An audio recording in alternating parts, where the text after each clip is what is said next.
मंथरा जब पहुंची माँ कैकेयी के पास जाकर के कहती है, महारानी महलों में बैठी बैठी आराम कर रही हो, भोली की भोली रह जाओगी। जिस कौशल्या को तुम सीधी सादी कहती हो, अरे सौत तो सौत ही होती है महारानी। जिस कौशल्या को तुम सीधी कहती हो, उसने अपनी बातें बना ली। कल सुबह प्रातः काल राम राजा बनने वाले हैं, तुम्हें पता भी है, खबर भी है। माँ कैकेयी ने जैसे सुना कि राम राजा बनने वाले, मैया ने निकाले सोने के हार दे दिए, हीरे मोती के हार लगे लुटाने। मैया ने सभी दासियों को बुला बुला करके लगे दाने देने। कल मेरा राम राजा बनने वाला है, कल मेरा राम राजा बनने वाला है। मैया खुश हो गई, प्रसन्न हो गई। मंथरा, मुझे नहीं लगता कि मेरे जीवन में इससे सुंदर समय कभी दूसरा आएगा जब मेरा राम राजा बनेगा। क्या बात कर रही है तू?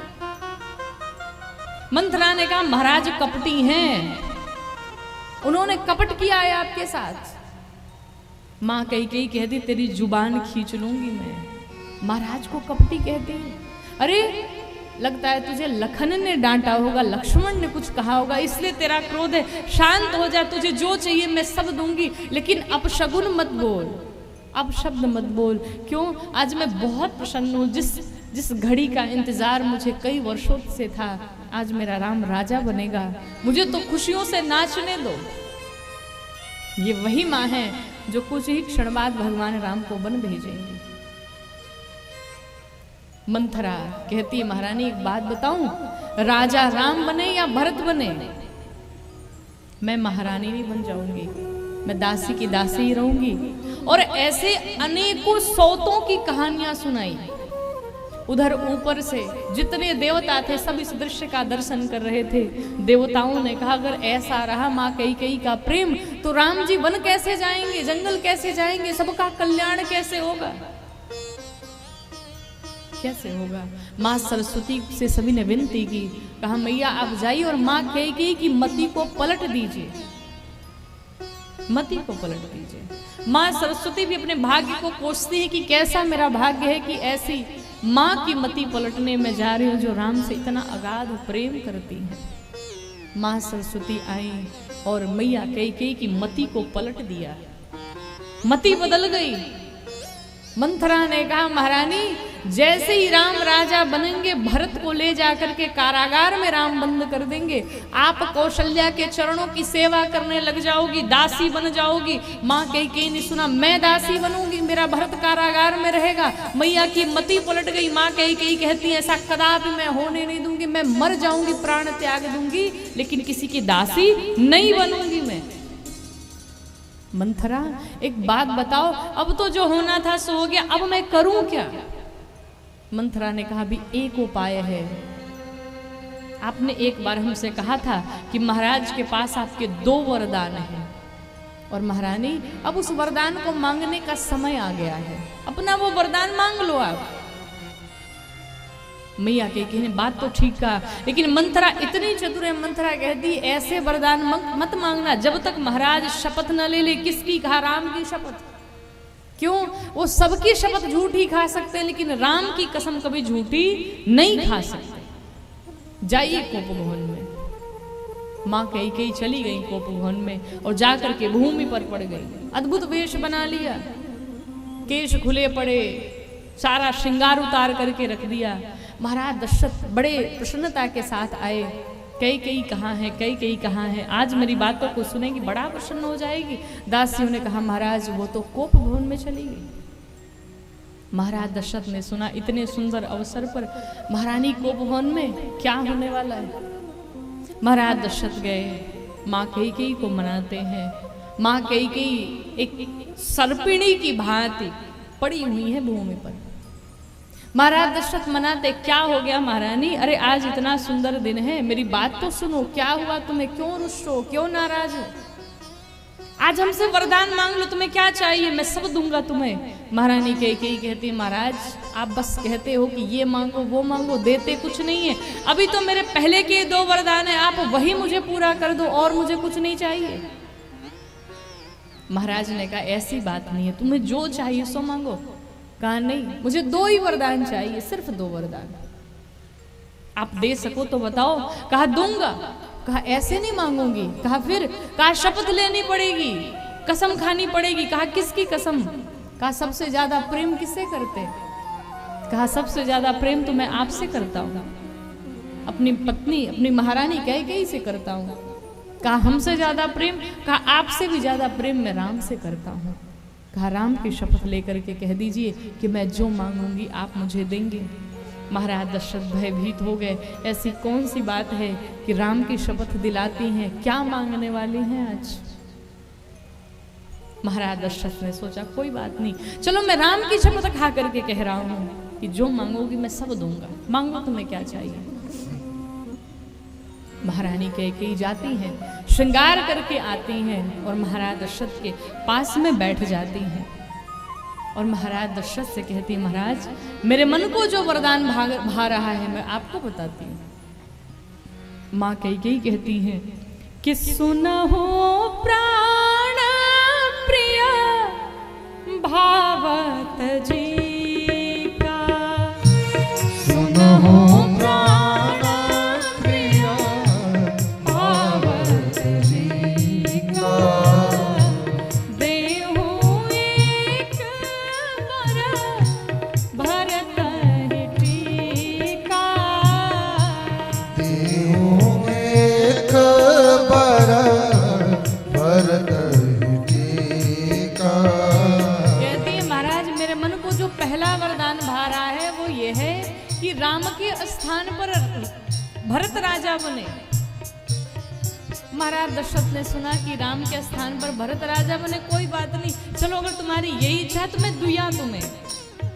लेकिन दूसरा वरदान मांगने से पूर्व माँ कैकेयी भी भयभीत हो गई। क्यों? जो दूसरा वरदान माँ मांगने वाली जानती कि इसके पश्चात मेरे पति के प्राण नहीं बचेंगे। माँ कहती है मांगा हो दूसरा वर कर जोरी,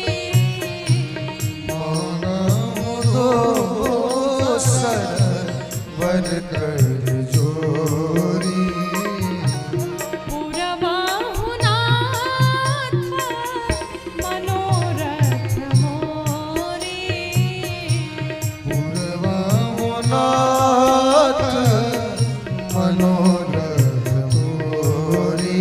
महाराज मेरे मन को जो दूसरा वरदान भा रहा है वो ये है, क्या है बताओ बताओ तुम्हें क्या चाहिए। महारानी कहती है तापस वेश विशेष उदासी, तापस वेश विशेष उदासी। जैसे ही माँ कैकेयी ने कहा तपस्वियों के वेश में उदासीन व्रत धारण करके वन में, तो महाराज दशरथ को लगा कि कितनी सुंदर पत्नी मिली है जो कह रही है कि भरत को राजा बना करके चलिए हम और आप उदासीन व्रत धारण करके तपस्वियों के वेश में चले वन में तपस्या करने। लेकिन जैसे ही मैया ने आगे वाली बात कह दी, क्या 14 बरिस राम बनवासी, 14 बरिस राम बनवासी। सुनि मृदु बचन भूपहि अशोको, सुन मृदु बचन भूपहि अशोको, सुनि मृदु बचन भूपहि अशोको, मृदु बचन भूपहि अशोको। शशिकर छुआत विकल जिम को, शशिकर छुआता निकल जिनको, शशिकर विकल जिम को, शशिकर छुआत विकल जिनको। जैसे मैया ने कहा महाराज उदासीन व्रत धारण करके तपस्वियों के वेश में राम को 14 वर्ष का वनवास। महाराज ने जैसे ही सुना राम को 14 वर्ष का वनवास, जिस प्रकार से चंद्रमा से उसका अमृत निचोड़ लिया जाए और चंद्रमा को भूमि पर फेंक दिया जाए, जिस प्रकार जंगल का शेर हो और घायल पड़ा हो भूमि पर, उस प्रकार से आज दशरथ जी भूमि पर गिर पड़े। महाराज दशरथ कैकेयी मैया के सामने हाथ जोड़ के खड़े हो गए।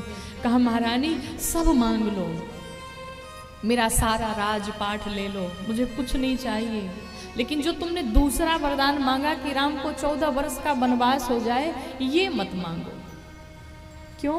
अगर मैंने ये पूरा कर दिया तो मैं राम के बिना जी नहीं पाऊंगा, मैं मर जाऊंगा राम के बिना। हमसे ये मत मांगो, तुम सब ले लो मेरा, लेकिन मेरे राम को मेरे से दूर मत करो। माँ कैकेयी और निष्ठुर हो गई। माँ कैकेयी कहती, अगर प्रातः काल होते ही राम वन में गए तो आप मरेंगे, और अगर वन में नहीं गए तो मैं मरूंगी। कोई एक अवश्य मरेगा कल, हम दोनों में से किसी एक का मरना तय है। लेकिन एक बात कहूं, आप मर जाएंगे तो ज्यादा उचित होगा। आप अगर मर गए तो ज्यादा उचित होगा। क्यों? मैं स्त्री हूं, मेरे माथे पर कलंक भी लग जाए ना तो मुझे समाज में नहीं जाना है, मुझे घर के भीतर रहना है, महल के भीतर रहना है।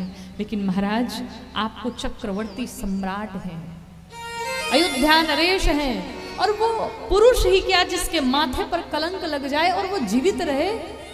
माथे पर कलंक लगने के पश्चात आपका जीना उचित नहीं है। मैं तो कहती हूं आप ही मर जाओ। महारानी की बातें जब महाराज दशरथ ने सुनी, महाराज को लगा अब ये मेरी बात नहीं मानेगी। रात भर राम राम राम कहते रहे महाराज।